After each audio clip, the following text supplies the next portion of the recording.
Once again, Matt Brown battles his drug problems. He has spent years on the difficult path to rehabilitation and treatment. Amy supported her family like a pine tree's roots. Although the cameras captured the chilly weather, they failed to capture the aloofness of those who claimed to love her and occasionally the kids she reared.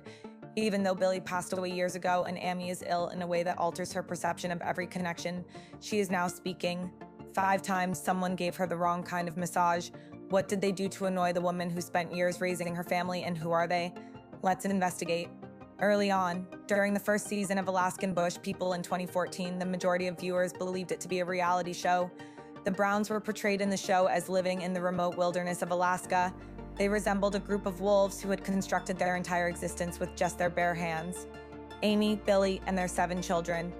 They had to fish in frigid rivers, create houses out of scraps, and chop down trees in order to accomplish this. It was simple to believe everything after a period of observation. The stakes went beyond simply surviving. It was about a family that never wavered. That is the reason the show became so popular. Behind all that craziness, however, was another narrative. Although the Browns lived in the middle of nowhere for a while, their lives were not as isolated as they appeared to be. Over time, fans became aware of the gaps, and individuals began to question whether they were truly alone. It was not just outsiders that saw it. Amy did too. In the midst of it all, she realized that her family's public persona did not always match their private one. One of the first places she saw this difference was Matt. Surprised? Let's stand back and examine the family before we resolve anything. The differences among Alaskan Bush people were unknown to those who lived in the lower 48 states. The presentation lacked the glamour of the city and the light on the red carpet. Rather, it sent viewers to the woods to observe the Brown family on the Discovery Channel as they established a life far from contemporary culture. People were immediately intrigued to this peculiar way of life when it debuted on May 6, 2014. We saw the Browns in some of Alaska's most isolated locations, including Copper Center, Hoonah, and Chicago off-island in the early performances. They subsequently relocated to Okanogan County, Washington, to continue living off the grid. As the seasons progressed, more and more people began to question the show's claim that it wasn't planned. In order to determine whether the family's separation was as severe as the show depicted, viewers began dissecting scenes. It was soon more difficult to keep the topic of the show being performed out of the conversation. However, the Browns had some issues on the outside. To begin with, the father and head of the household, Billy Brown, had a difficult background. He was connected to a horse theft case in 1980. However, his wife, Amy Brown, was once connected to a benefit-stealing case. Unfortunately, their legal issues didn't surface until 2014. An investigation was initiated by the Alaska Department of Revenue. A grand jury in June found 60 indictments, including lying under oath and theft. Why was the investigation started? When the Browns applied for the Alaska Permanent Fund dividend between 2009 and 2012, they said that they were full-time residents of Alaska. They were not eligible for such benefits as it was discovered that they had been living somewhere else for more than half the year. 20 of them were alleged against him. He was charged with embezzling about $21,000 from PFD for his family and himself. Following the conclusion of the inquiry, Billy and his son Joshua, popularly known as Bam Bam, reached a plea agreement in 2015. They looked after the rest of the family, but not Rain, who wasn't old enough yet, or Matt, who wasn't living with them at the time. They were punished by being placed under home arrest, ordered to repay the money, and have to pay further fines. Despite the problems, the show continued to go on. Season 10 debuted in 2019, followed by seasons 11 and 12 in December and August of 2020, respectively. The outcome of the Browns' narrative continued to pique fans' interest. It's intriguing that certain aspects of Billy's life, such as his marriage to Brenda Britt and their daughter Twilight Byers, who briefly appeared on the show, were not shown on TV. There aren't many facts, however, some people believe she has another daughter named Brandy. The Brown family grew quite large over time, with 7 children, 5 boys, Matt, born in 1982, 1 girl, Bear, born in 1984, 1 boy, Gabe, short for Gabriel Starbuck, 1 boy, Noah, full name Noah Darkcloud, 1 girl, Amora Jean, also known as Birdie, and the youngest, Merry Christmas Catherine Raindrop, also known as Rain, born in 2002. Over time, their children married and had their own children.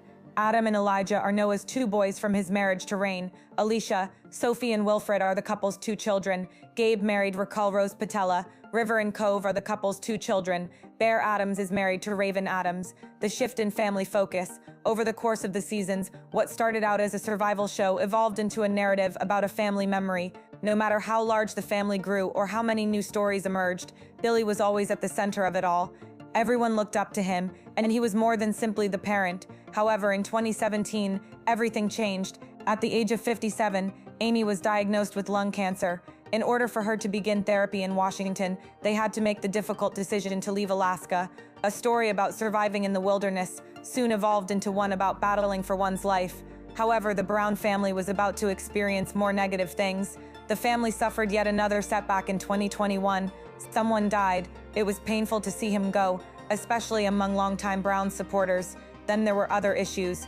Even though Amy had already defeated cancer once, she was taken to the hospital once more. Her pals were informed by Bear and Snowbird that she had been experiencing breathing difficulties and chest pain. Ultimately, physicians suspected she could have asthma and promptly transferred her to a larger hospital where she was placed on a breathing machine.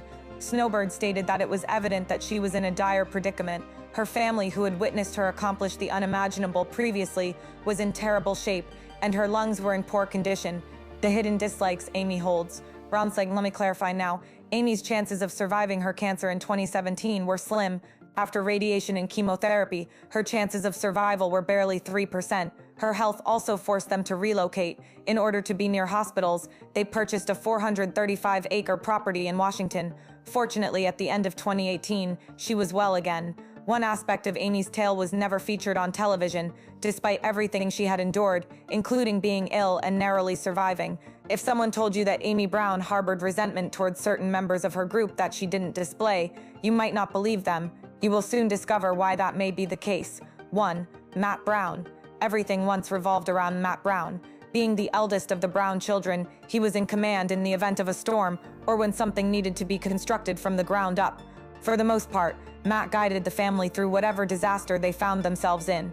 However, all had altered by 2019. Many observers found Matt Brown's abrupt withdrawal from Alaskan bush people to be odd.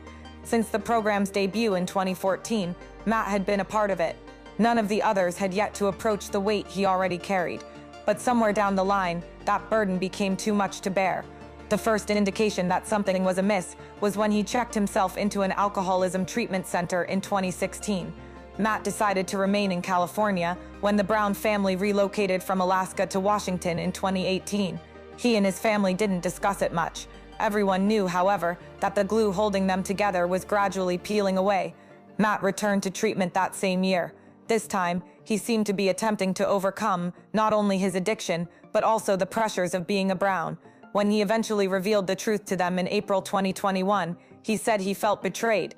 In addition, he claimed that despite Alaskan bush people earning over $300,000, he never received any money from the show because his father managed everything. He was hungry, cold, and impoverished. But that wasn't the end of it. Something worse surfaced later that year. Two women, Shelley and Jessica, said that Matt had sexually assaulted them twice in the summer of 2019, one day apart.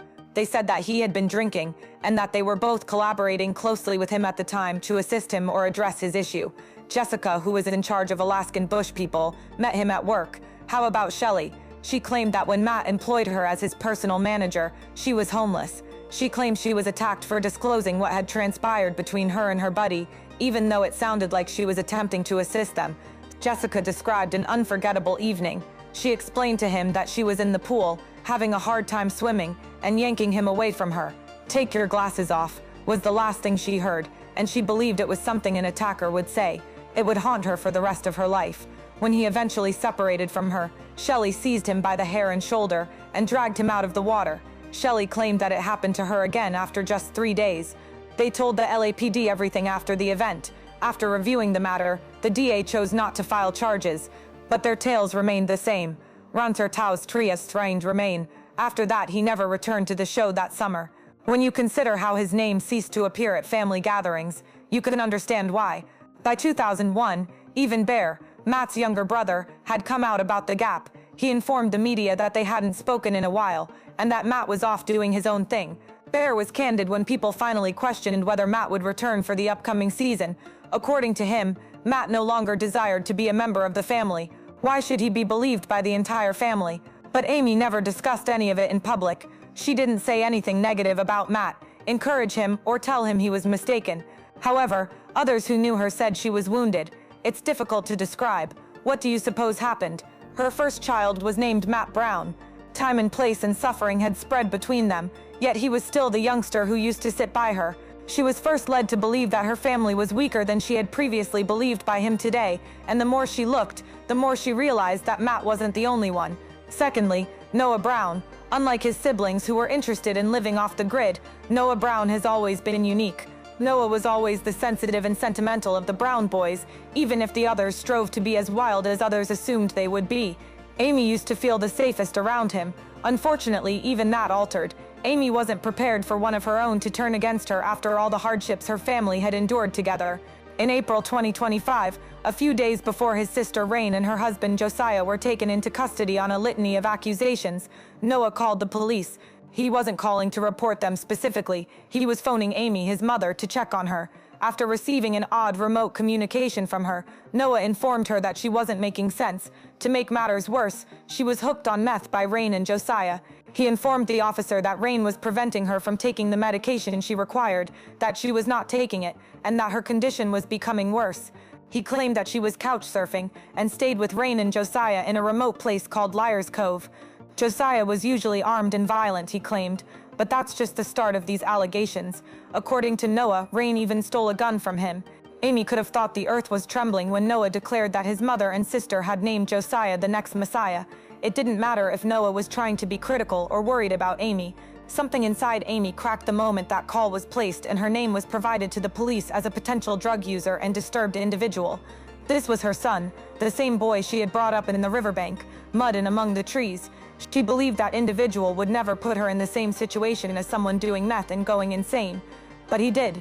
Now, whether or not it was true, what mattered most was that he believed it. Erlene Mima Branson and Amy Brown came in third. Before she was captured on camera strolling through the jungle, Amy Brown was a teenage girl from Texas. She was still in high school at the age of 15, trying to decide what she wanted to do with her life. However, in 1979, everything changed. She fled with Billy Brown, who was 11 years her senior. Soon after, they were married. Erlene Mima Branson, Amy's mother, consented to the marriage, though provided that she was certain her daughter would continue her education. However, that promise was short-lived. Amy left her job shortly after the wedding, ceased to be involved with her family, and never returned. She was not seen or spoken to by her brother or mother for over 30 years. They were clueless as to her location. Les, Amy's brother, believed it wasn't entirely her decision. Although Amy never publicly said why she ended their relationship, Billy was in charge of everything, particularly Amy's connection to the outside world, according to Les. He claimed that Billy advised her to distance herself from their family. According to reports, when Les questioned Billy about the marriage agreement their mother had made, Billy responded, "That's none of your mother's business." That statement will always stick in Les's memory. "Now she's mine," Les muttered, and he realized something was wrong. TV productions portray Amy as a calm, submissive, and compassionate wife who supported Billy, encouraged him, and helped him establish a home in the woods. Their relationship was praised by viewers, who frequently described it as inspirational and archaic. But behind the scenes, as that meticulously orchestrated picture unfolded, a very different and agonizing story was being told every week on the Discovery Channel. Amy watched the same show from a distance, not as a fan but as a parent wishing for one more chance to speak to her daughter, who had seemingly vanished from her life because she and her mother had become estranged and hurt. In 2017, Amy was informed that her chances of survival were only 3% due to stage 3 lung cancer. Her mother made every effort to locate her. According to Les, Amy's mother contacted hospitals and everybody who knew Amy's residence. She never made direct contact or received a response, but she refused to give up. Despite the fact that she just had hints and unanswered calls, she put forth a lot of effort because she wanted to reconnect with her daughter. Erlene Branson began to blend life and television until her death in 2020. She sometimes thought Amy was already gone when she looked at the TV because she had bronchitis and Alzheimer's. During that difficult period, her family had to remind her that Amy was still alive. Les will never forget what Erlene said just before she passed away. She said to him, "Tell Amy I forgive her." However, the pardon ended there. She did not forgive Billy. She held him solely responsible for her daughter's absence. Les claims that his mother passed away because she believed Billy had murdered Amy and irreparably damaged their family. Les concurred as well. He could not stand Billy because he detested him so much. He claimed that Billy isolated Amy from everyone who loved her and made her loneliness a selling point for the show. However, Amy never defended herself. Even after all the years of suffering and acclaim, she never altered how the world perceived her. Even after Billy's death, she made the decision to speak kindly of the man who had ripped her from her roots. That might be the reason it was so difficult to read. Les Branson, Amy had cut off more than just her mother, according to number 4. As she battled lung cancer, Alaskan Bush People fans were requested to pray for her. But one voice remained absent. Her older brother is Les Branson. Les and Amy had not spoken for more than 38 years, and he was eager to reconnect when Amy's health began to deteriorate. However, he believed there was a single explanation for why it never did. Billy, in Les's words, ensured that Amy's family didn't communicate with anybody else. Les believed that social media was the only thing left to do because time was running out. In an attempt to reach her, he posted a depressing message in the Alaskan Bush People, the Facts, the Fair Facebook page. Les stated that Amy had been writing to his family for nearly 40 years, but they had never received a response. He wrote, "In the end, I can only send a message on Facebook and hope Amy knows that we can't even write to her like she suggested. I want her to know how much we still love and miss her and are sorry we couldn't do more."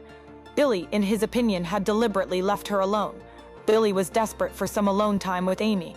For 38 years, he has been successful in keeping Amy apart from her friends and family. The story seemed implausible to those who had only seen Amy on television. She was always described as a loving and compassionate mother who supported her children through their struggles as they grew up. How could a compassionate person abandon those who knew her the best? In his autobiography, Billy had characterized Amy's early years as challenging. He said that she was abused by her father and lived in poverty as a child. He claimed that her childhood was shattered because her parents divorced when she was just 8 years old. Les, however, disagreed with every word in that version. He believed that Billy had altered Amy's tale and memories to make her more like him and less like everyone else. The distance remained constant over the years. Les claimed that because their mother was so depressed, she passed away before having the opportunity to see Amy one more time. Even after all that time had gone by, Les remained hopeful that his sister would eventually speak. He believed Billy was the reason she had left their lives, though he didn't entirely blame her. 5th, mourn, Robert. Now Robert Mann is the one person Amy Brown may be upset with. He wasn't well known at first, but that changed in April 2020. Robert, a Tennessee physician, filed a case against more than simply Billy Brown's estate. The Alaskan Bush family was also harmed while they attempted to recover. According to court documents, Robert claimed to have given Billy $20,000 in January of that year. The intention was to make an investment. Billy promised to pay him 10% of the proceeds from the sale of any books or artwork produced by the Brown family's company, Alaskan Wilderness Family Productions. Robert thought Billy would follow through on their 10-year agreement to work together.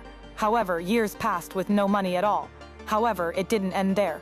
According to Robert, they inked a second contract at the beginning of 2009. This time he invested an additional $10,000 in it. But it wasn't a temporary arrangement. He received 10% of Billy's earnings from his creative endeavors, including books, TV series, and even films, as part of the new agreement. Nothing appeared, however.